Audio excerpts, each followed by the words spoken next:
इस वक्त हम ICC के हॉल में बैठे हैं और यहाँ पिछले 8 दिन से किताबों का मेला चल रहा है। National book trust of India और NCPUL कौमी कौंसिल बराए फ़रोग़ उर्दू ज़बान, रियासती कल्चरल एकेडमी और बहुत से डिपार्टमेंट, कश्मीर यूनिवर्सिटी, बहुत से डिपार्टमेंट्स का आपस में एक मुश्तरका प्रोग्राम रहा।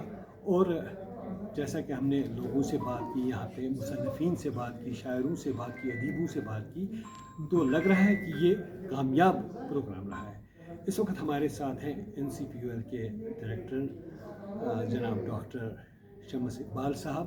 इनसे हम रूबरू होंगे, उनसे बात करेंगे कि जो मकासद थे, अगराज़ व मकासद थे, क्या वो पूरे हो गए।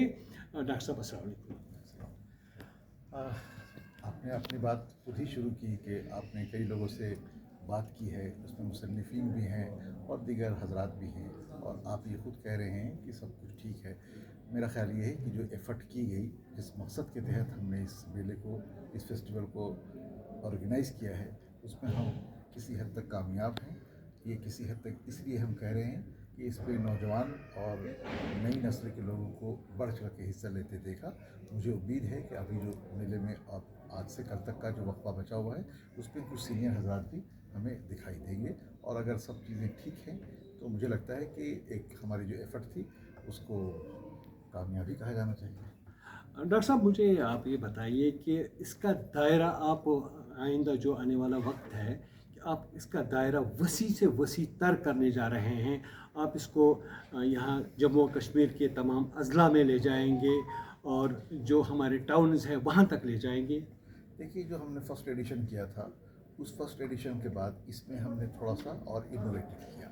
अब आगे जब हम कुछ करेंगे तो मेरा ख्याल है कि इससे और बेहतर करने की कोशिश करेंगे। मैं ये कमिट तो नहीं कह सकता कि हम हर अजला में पहुंच जाएंगे। जहां पर रीच हो सकती है, जहां पर ऐसा महसूस होता है कि एक सेंटर पॉइंट है जहां पर और जगह के लोग भी आ सकते हैं, इस जगह को फोकस दी जाएगी। डॉक्टर साहब, और एक सवाल यहाँ पे पिछले कई बरस से यहाँ पे एक सवाल पैदा हो रहा है कि उर्दू का जो है ये फ़रोग़ है वो आहिस्ता आहिस्ता ख़त्म हो रहा है, उर्दू को फ़रोग़ नहीं मिल रहा है। आप इस हवाले से क्या कहेंगे? अपने डिपार्टमेंट के जो आपके इनिशिएटिव्स हैं, जो आप इक़दाम उठा रहे हैं, उस हवाले से क्या कर रहे हैं आप? नहीं, उर्दू के फ़रोग़ से क्या मुराद है? अगर आप ये कहें कि कौमी उर्दू काउंसिल का जो मैंडेट है उसके तहत हम अपना सब काम कर रहे हैं, तो मैं तो कहूँगा कि मैं तो फ़रोग़ कर रहा हूँ। अगर आप ये सोच रहे हैं कि फ़रोग़ नहीं हो रहा है, तो ये आपकी सोच हो सकती है।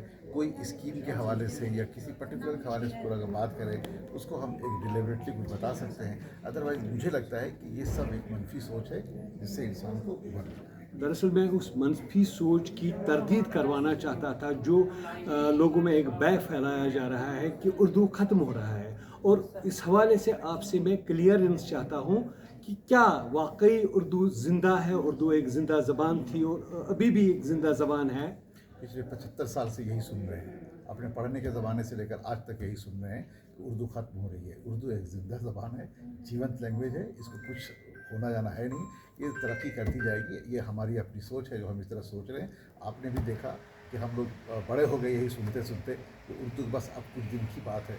उर्दू का दायरा इतना फैल गया कि वो हिंदुस्तान के मुख्तलिफ इलाक़ों से उर्दू की तालीम हासिल कर रहे हैं लोग। इवन हिंदुस्तान से बाहर भी उर्दू की बस्तियाँ आबाद हो गई। तो अब आप उसकी बात भी करें कि उर्दू का दामन सिकुड़ रहा है, तो ये तो हमारी सोच है। उस सोच पर अफसोस के अलावा हम कुछ भी नहीं कर सकते। उर्दू एक ज़िंदा ज़बान है, उर्दू ज़िंदा है, उर्दू ज़िंदा रहेगी। और ये किसी मख़सूस मज़हब की ज़बान नहीं है, ये हमारे हिंदुस्तान की ज़बान है, ये हमारी विरासत है। और ये कहना है हमारे डायरेक्टर साहब का कि ये उर्दू कभी मिट नहीं सकती है। आपका बहुत बहुत शुक्रिया डायरेक्टर साहब। शुक्रिया, शुक्रिया, बहुत बहुत शुक्रिया।